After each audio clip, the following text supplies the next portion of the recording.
Bonjour à tous. Dans cette vidéo, je vais vous présenter en détail une application de classification d'images chat et chien développée avec Python, Streamlit et plusieurs modèles de machine learning. L'objectif de ce projet est double. D'abord, comprendre comment transformer une image en données exploitables. Ensuite, comparer plusieurs modèles de machine learning classiques sur un même problème. Dans cette vidéo, je vais expliquer le fonctionnement global de l'application, la structure du code, le pré-traitement des images, l'entraînement et l'évaluation des modèles, et enfin, le processus complet de prédiction avec affichage de la confiance. Avant d'entrer dans le code, je vais d'abord vous montrer comment fonctionne l'application du point de vue de l'utilisateur.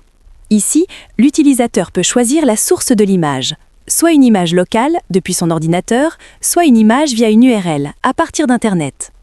Une fois l'image sélectionnée, l'utilisateur choisit ensuite un modèle de machine learning parmi plusieurs modèles disponibles.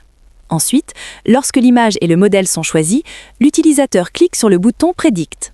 À ce moment-là, l'application effectue plusieurs opérations en arrière-plan que je détaillerai plus tard dans la partie code. Ainsi, le résultat affiché est simple et clair. La classe Predict, chat ou chien, ainsi que le pourcentage de confiance du modèle. La confiance représente le degré de certitude du modèle sur sa prédiction, autrement dit, à quel point le modèle est sûr de sa décision. Enfin, si l'utilisateur constate que la prédiction affichée par le modèle est incorrecte, il a la possibilité de corriger le résultat directement depuis l'application. Concrètement, voici comment cette correction fonctionne. Lorsque l'utilisateur sélectionne le label correct, l'image est automatiquement ajoutée au dataset d'entraînement dans le dossier correspondant à la classe choisie, chat ou chien. L'ajout de l'image suit une indexation précise. Chaque nouvelle image est sauvegardée avec un nom unique basé sur le nombre d'images déjà présentes dans le dossier. Cela permet d'éviter tout écrasement de données et de garder un dataset structuré. En parallèle, l'application maintient un compteur d'erreurs par modèle. Autrement dit, pour chaque modèle de machine learning, on compte le nombre de fois où l'utilisateur a corrigé ses prédictions au cours de la même session. Lorsque le nombre d'erreurs atteint 5 pour un même modèle, et toujours dans la même session, le réentraînement du modèle concerné est lancé automatiquement. Le modèle est alors réentraîné en utilisant le dataset mis à l'émour qui inclut désormais les nouvelles images corrigées par l'utilisateur. Une fois le réentraînement terminé, le modèle est sauvegardé à nouveau et prêt à être utilisé avec de meilleures performances. Avant d'entrer dans le détail du code, je vais vous présenter l'architecture générale du projet, c'est-à-dire la manière dont les fichiers et les dossiers sont organisés. Le projet est structuré de façon modulaire, ce qui permet une meilleure lisibilité du code, une maintenance plus simple et une évolution facile de l'application. Ici, le fichier app en Python est le point d'entrée principal de l'application. Il contient l'interface utilisateur, la gestion des interactions, choix de l'image, sélection du modèle et bouton Predict, l'affichage des résultats, prédiction, confiance et messages. Autrement dit, le code dans ce fichier gère tout ce que l'utilisateur voit et manipule. Pour l'interface, nous avons Streamlit. Streamlit est un framework Python qui permet de créer rapidement des applications web interactives pour le machine learning sans développement front-end complexe. C'est un choix parmi plusieurs possibilités, comme par exemple Flask, Django, FastAPI ou encore Dash. Streamlit a été retenu ici pour sa simplicité, sa rapidité de développement et son adaptation naturelle au projet de data science. Le fichier utile.py regroupe les fonctions utilitaires du projet. Il contient le pré-traitement des images, telles que redimensionnement et conversion en niveau de gris, le chargement du dataset depuis le disque et la mise en forme des données pour qu'elles soient exploitables par les modèles.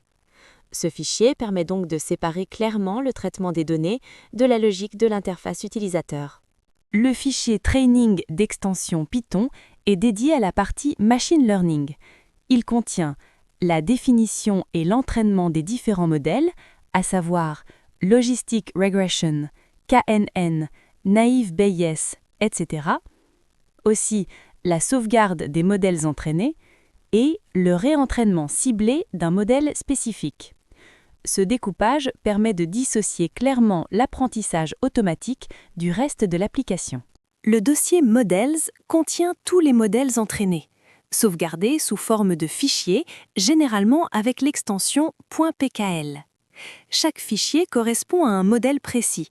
Cela permet de recharger rapidement les modèles, éviter de les réentraîner à chaque lancement et faciliter leur mise à jour lors d'un réentraînement.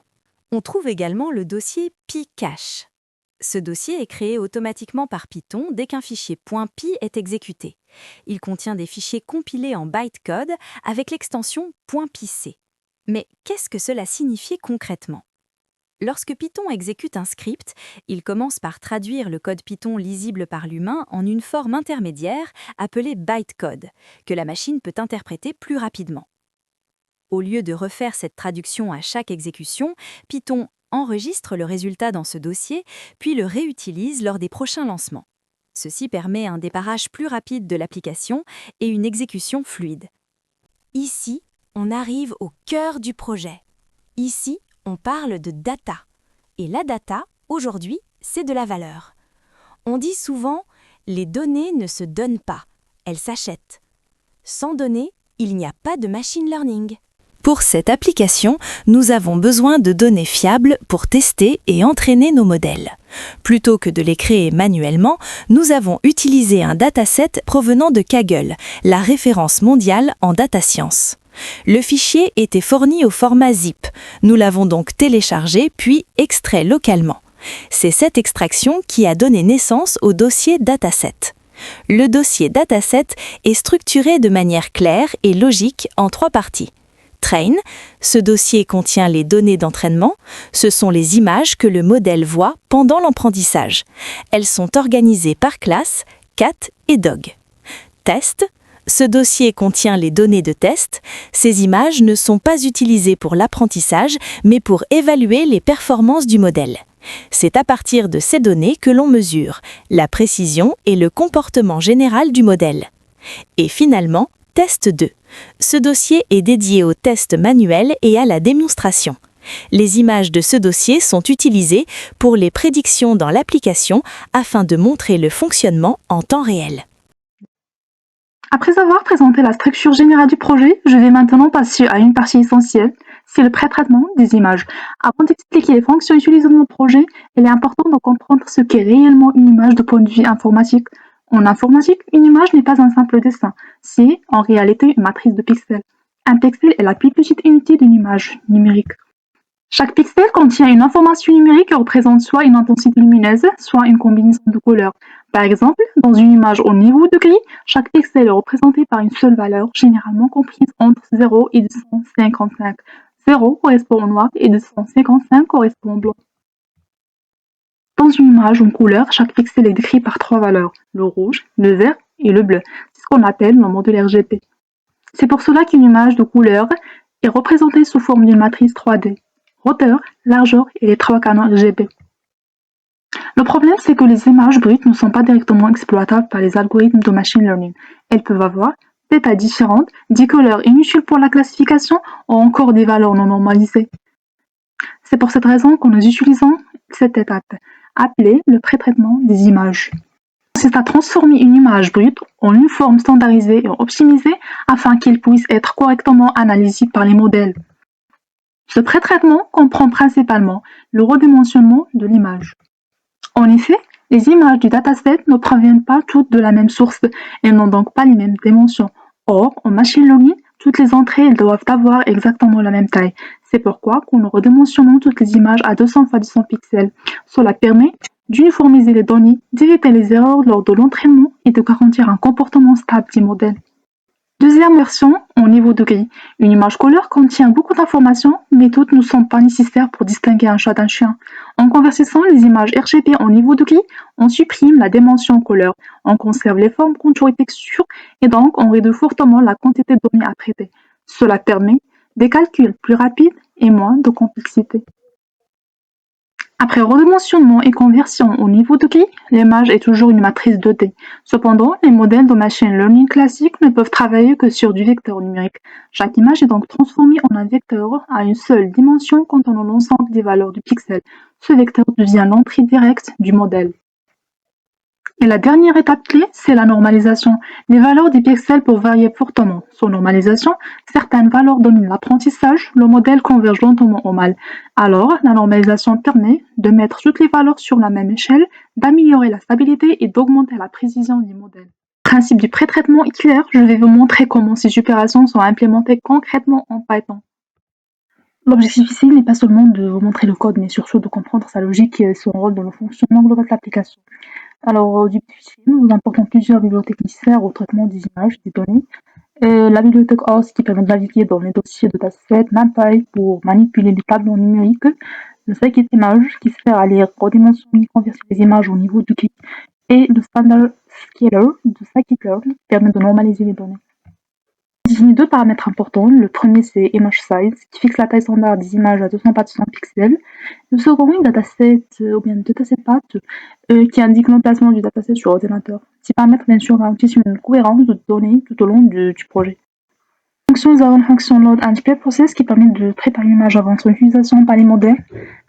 Donc, il a une entrée d'une image, un chemin d'une image plutôt. Donc, la fonction lit l'image à partir du disque. Ensuite, cette image est redimensionnée à la taille définie précédemment. Par la suite, elle est convertie en niveau de grille, ce qui permet de réduire la complexité des données comme on a dit tout à l'heure. La fonction retourne en fin de compte une image standardisée prête à être exploitée. Pour la fonction load dataset, elle permet de charger l'ensemble du dataset et de le préparer pour l'apprentissage. Elle commence par créer deux listes, X pour stocker les images, le Y pour stocker les étiquettes associées.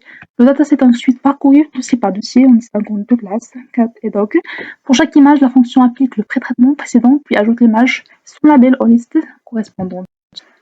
Une fois toutes les images chargées, elles sont transformées dans un tableau NumPy appelé en vecteur numérique.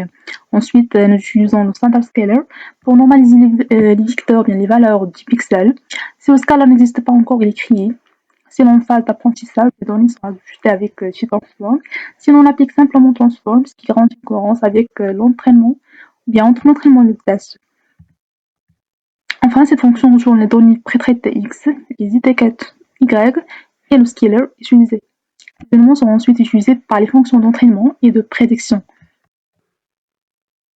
Je vais maintenant passer à la partie d'apprentissage automatique du projet. Au début de fichier training, nous importons plusieurs bibliothèques essentielles. Le OS, le joblib est utilisé pour sauvegarder et charger les modèles entraînés, et la fonction load dataset définie précédemment qui permet de récupérer les données déjà pré-traitées. Nous importons également plusieurs algorithmes de classification provenant de la bibliothèque scikit-learn, comme la régression logistique, le KNN, le SVM et d'autres. Ensuite, nous définissons un dossier appelé modèle, destiné à stocker tous les modèles entraînés. Si ce dossier n'existe pas, il est automatiquement créé, ce qui garantit une bonne organisation du projet.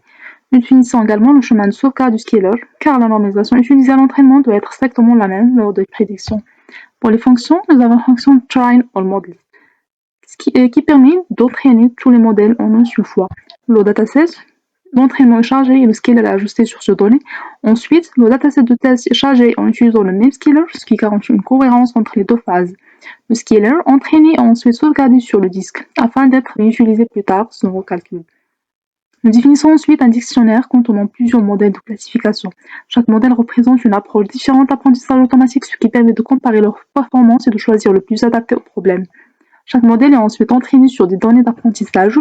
Une fois l'entraînement terminé, le modèle est sauvegardé dans le dossier modèle, ce qui permet de l'utiliser ultérieurement sans avoir à le réentraîner. La fonction retrain model, qui permet de réentraîner un modèle spécifique sans toucher aux autres, elle commence par vérifier si le modèle demandé existe réellement. Si ce n'est pas le cas, une erreur est levée. Cette l'entraînement est rechargé, le scaler est recalculé, sauvegardé, puis le modèle existant est entraîné avec les nouvelles données. La fonction load models permet de charger automatiquement tous les modèles déjà entraînés. Elle parcourt le dossier modèle, charge chaque fichier correspondant à un modèle et les stocke dans un dictionnaire facilement exploitable. La fonction loadScaler permet de charger le scaler sauvegardé. Cela garantit que les images utilisées pour la prédiction subissent exactement le même traitement que celles utilisées lors de l'entraînement. Et comme ça, on arrive à la fin de la vidéo. Merci pour votre attention et à la prochaine vidéo.